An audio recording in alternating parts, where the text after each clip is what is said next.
सर्वोच्च न्यायालय में आज 11:30 बजे से उन मामलों की सुनवाई शुरू हुई। उसमें जो याचिकाकर्ता यानी कि जो पिटिशनर्स के एडवोकेट्स हैं मुस्लिम पक्ष, उनके द्वारा पूरा सबमिशन दिया गया और 4:15 बजे तक सुनवाई चली। वक्फ अमेंडमेंट एक्ट 2025 में जितने भी अमेंडमेंट्स हुए हैं सब के प्रावधानों पर एक एक करके मुस्लिम पक्ष के जो माननीय अधिवक्ता है उन्होंने अपनी दलील दी और उन्होंने विस्तार से माननीय न्यायालय को समझाने की कोशिश की कि किस तरह से उनके फंडामेंटल राइट का हनन हुआ है, किस तरह से वो आर्बिट्ररी कानून है और सेक्शन आर्टिकल 14 का वायलेशन हुआ है। इन तमाम बातों पर उन्होंने प्रकाश डालने की कोशिश की।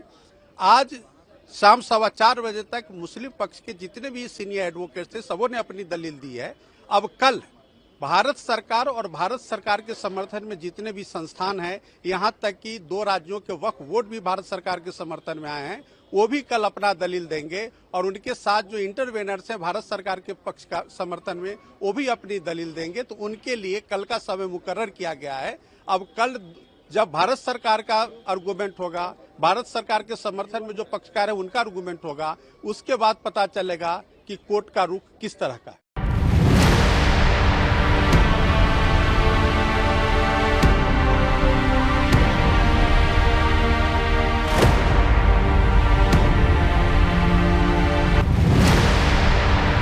आज सभी की निगाहें सुप्रीम कोर्ट की तरफ ही रहीं, क्योंकि आज सुप्रीम कोर्ट में वक्फ कानून पर सुनवाई हुई और इस सुनवाई में मुस्लिमों की तरफ से वकील कपिल सिब्बल ने अपनी दलीलों के जरिए केंद्र सरकार के सॉलिसिटर जनरल तुषार मेहता की बोलती बंद कर दी। कपिल सिब्बल ने 1-2 नहीं पूरी 15 दलीलें पढ़ी, जिससे सुनकर सब हैरान रह गए। हाल ये रहा कि कपिल सिब्बल के सामने सरकारी वकील खड़े तक नहीं हो पाए।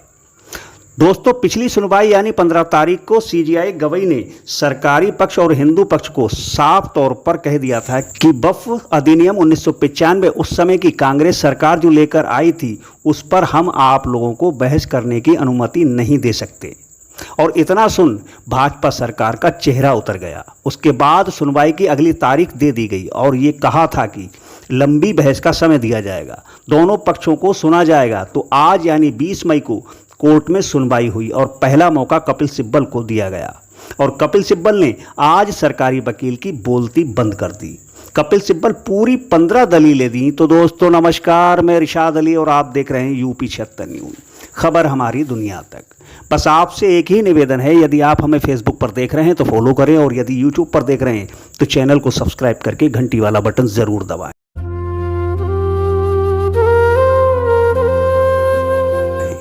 तो दोस्तों आज 20 मई को सुप्रीम कोर्ट में वक्फ कानून को लेकर सुनवाई हुई, जिसमें कपिल सिब्बल ने जो दलीलें रखी ये देख सरकारी वकील तो मुंह ताकते रह गए। कपिल सिब्बल 15 मिनट तक बोलते रहे और दलीलें रखते रहे, लेकिन सरकारी वकील उनका मुंह देखते रहे, उनसे कोई क्रॉस क्वेश्चन तक नहीं पूछ पाए। तो आज सिर्फ कोर्ट में कपिल सिब्बल ही छाए रहे। तो आज हम बात भी उन्हीं की करेंगे। पहले आपको बता दें कि सुनवाई के दौरान तुषार मेहता ने कहा था कि बेंच ने पहले 3 मुद्दे उठाए थे। स्टे के लिए हमने इन तीनों पर जवाब दाखिल किया था, लेकिन अब लिखित दलीलों में और भी मुद्दे शामिल हो गए हैं। सिर्फ 3 मुद्दों पर सुनवाई सीमित हो। कपिल सिब्बल ने इसका विरोध किया। सॉलिसिटर जनरल तुषार मेहता ने कहा कि शुरुआत में 3 बिंदु तय किए गए, हमने 3 पर जवाब दिए, लेकिन पक्षकारों ने इन तीनों मुद्दों से अलग मुद्दों का जिक्र किया है।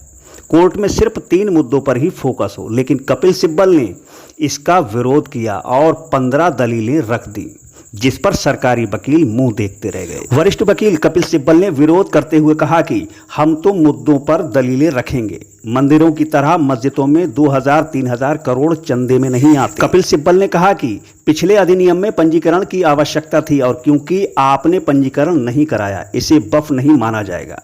कई 100, 200 और 500 साल पहले बनाए गए थे। जब सीजेआई ने पूछा कि क्या पंजीकरण की आवश्यकता है, इस पर सिब्बल ने कहा कि लेकिन पंजीकरण ना कराने पर कोई परिणाम नहीं था। सीजेआई ने कहा कि हम इसे रिकॉर्ड पर ले रहे हैं। 2013 के दौरान वक्फ बाय यूजर के लिए पंजीकरण आवश्यक नहीं था।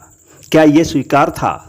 सिब्बल ने कहा कि हाँ, ये स्थापित प्रथा है, वक्फ बाय यूजर को पंजीकृत करने की आवश्यकता नहीं है। कपिल सिब्बल ने कहा कि 1954 के बाद वक्फ कानून में जितने भी संशोधन हुए उनमें वक्फ प्रॉपर्टी का रजिस्ट्रेशन अनिवार्य था। अदालत ने पूछा क्या वक्फ बाय यूजर में भी पंजीकरण अनिवार्य था?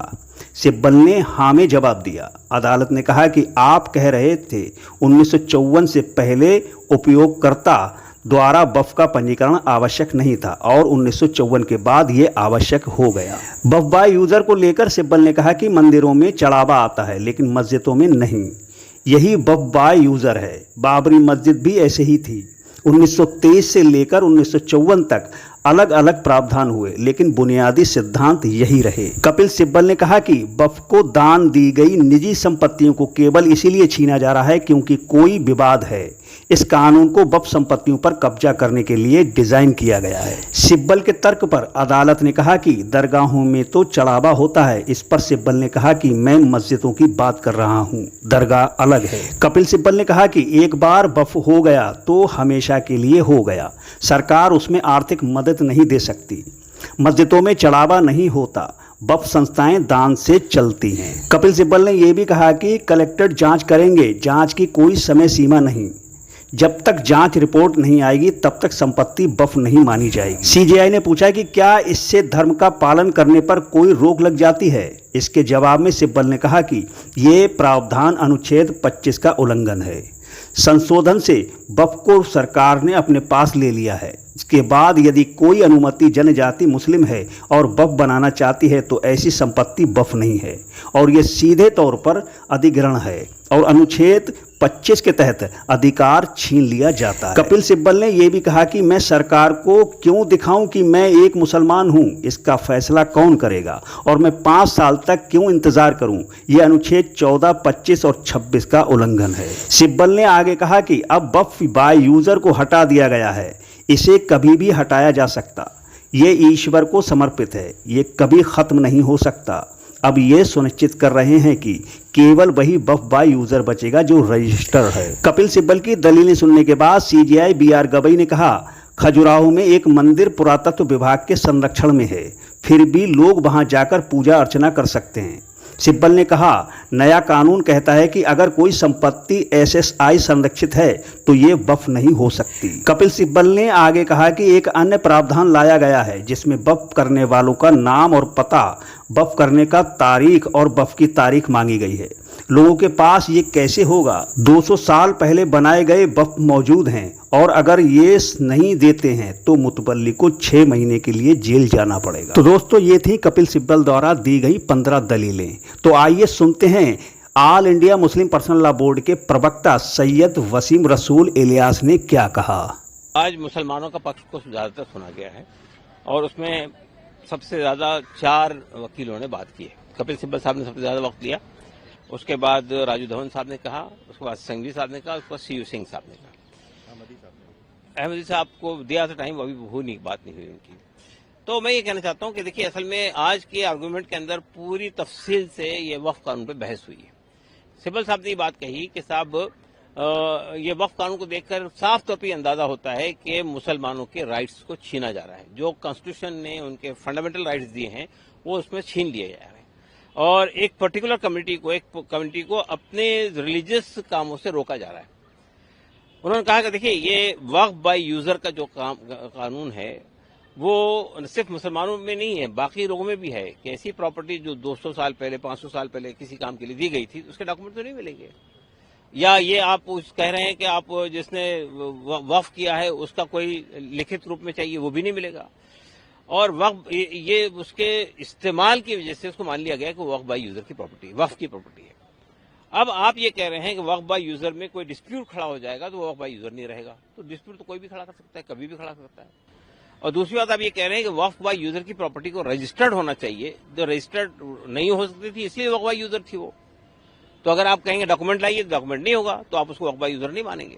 तो ये एक बात है। दूसरी बात, उन्होंने ये कहा कि साहब ये जो प्रोटेक्टेड मॉन्यूमेंट्स हैं जो आर्कियोलॉजिकल सर्वे ऑफ इंडिया उसको मेंटेन करता है, उसके बारे में ये कानून ये कहता है, जो 2025 का कानून है, वो ये कहता है कि साहब वक्फ बाय यूजर की प्रॉपर्टी अगर है, वो सॉरी जो प्रोटेक्टेड प्रॉपर्टीज हैं आर्कियोलॉजिकल सर्वे ऑफ इंडिया के तहत में, वो प्रोटेक्टेड प्रॉपर्टी जो है अब वक्फ नहीं रहेंगी।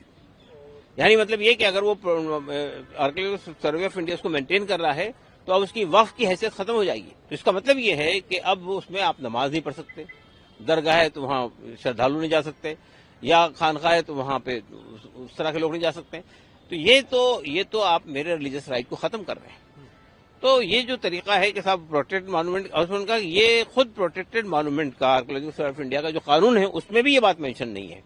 वो ये कहता है कि हमारा काम सिर्फ मेंटेनेंस का है, बाकी रिलीजियस पर्पज के लिए वो इस्तेमाल होती रहेगी। आप उसका रिलीजियस पर्पज के लिए हटा रहे हैं।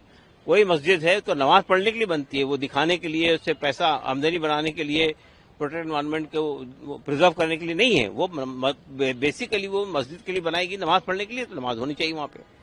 तीसरी बात उन्होंने कही कि साहब आपने वक्फ बोर्ड के अंदर, सेंट्रल वक्फ काउंसिल के अंदर जो लोगों को लाने का जो प्रोविजन था उसमें से मुसलमानों की जो कंडीशन थी वो हटा दी। तो अब ये जो 22 मेंबर हैं उसमें से मेजॉरिटी जो होगी वो नॉन मुस्लिम्स की होगी। 2 तो कंपलसरी हैं, उसके अलावा भी नॉन मुस्लिम्स होंगे, सेंट्रल वक्फ काउंसिल में भी और स्टेट वक्फ बोर्ड में भी। और उसके बाद ये कहा कि साहब वो गवर्नमेंट नॉमिनेट करेगी, इलेक्शन वाला वो भी खाता खत्म कर दिया आपने, तो गवर्नमेंट नॉमिनेट करेगी। तो कैसे लोग होंगे, क्या करेंगे, ये बात अच्छी तरह वाकिफ है। सर सिब्बल सर का एक पॉइंट ऑफ आर्ग्यूमेंट ये भी था कि जो वक्फ के नाम पे चैरिटी होती है और जो मंदिरों में चढ़ावा किया जाता है वो बिल्कुल अलग चीज है, तो उस पर आप क्या कह रहे हैं? नहीं, देखिए उन्होंने ये बात कही कि जो मस्जिद है, मस्जिद में कोई आमदनी का जरिया तो नहीं होता है। जो नमाज पढ़ने के लिए आते हैं वही थोड़ा बहुत देते हैं, तो उसके पास तो कोई आमदनी नहीं होती है। तो उन्होंने कहा दरगाह के बारे में क्या कहेंगे आप? तो दरगाह के बारे में कहा दरगाह हो या मंदिर हो, वहाँ उन्होंने कहा ये तो बाकी हर जगह होता है। तो उनका नहीं, ऐसा नहीं है, दरगाह हो या मंदिर हो वहाँ चढ़ावे आते हैं, मस्जिद में चढ़ावा नहीं आता है। ये एक बात थी और कुछ नहीं। और उसमें एक बात उन्होंने कही कि साहब ये जो 5 साल की आपने शर्त लगाई है कि एक आदमी को 5 साल प्रैक्टिसिंग मुस्लिम होना चाहिए तभी वो वक्फ कर सकता है, ये भी बहुत ही अब्सर्ड बात है। इसलिए कि ये तो मेरा फंडामेंटल राइट है, कॉन्स्टिट्यूशनल राइट है। आप आर्टिकल 19 तक उसको वायलेट कर रहे हैं कि मेरा राइट है कि मैं अपनी प्रॉपर्टी को डोनेट कर रहा हूँ। Who are you to interfere? और उसके लिए शर्त के 5 साल तक प्रैक्टिसिंग मुस्लिम, तो आप कैसे जज करेंगे कौन आदमी प्रैक्टिसिंग मुस्लिम है कौन नहीं है? वो भी सर्टिफाई। तो ये भी गलत है, ये मेरे कॉन्स्टिट्यूशनल राइट का वायलेशन है, हनन है, इसको भी खत्म होना चाहिए। तो इसके साथ साथ इसके बाद जो और मसले उठे हैं उसमें ये भी था कि साहब ये इसमें ऐसे बहुत सारे प्रोविजंस लाए गए हैं जो कानून में उस वक्त नहीं दिए गए थे। जो कानून सर्कुलेट किया गया था लोगों को उस वक्त नहीं दिए गए थे, बिल्कुल पार्लियामेंट में जब बहस हुई, जब वोटिंग के समय उनको डाल दिया गया। तो ये तो बहुत ही गलत तरीका है, ये तो अनडेमोक्रेटिक तरीका है कि साहब ऐसे कानून में जिसमें कोई बहस नहीं हुई, जिसको आपने सर्कुलेट नहीं किया, लास्ट राउंड में डाल के जो है अपनी मेजोरिटी की बुनियाद पर पास करवा लिया। तो this is again fundamental right का हनन है।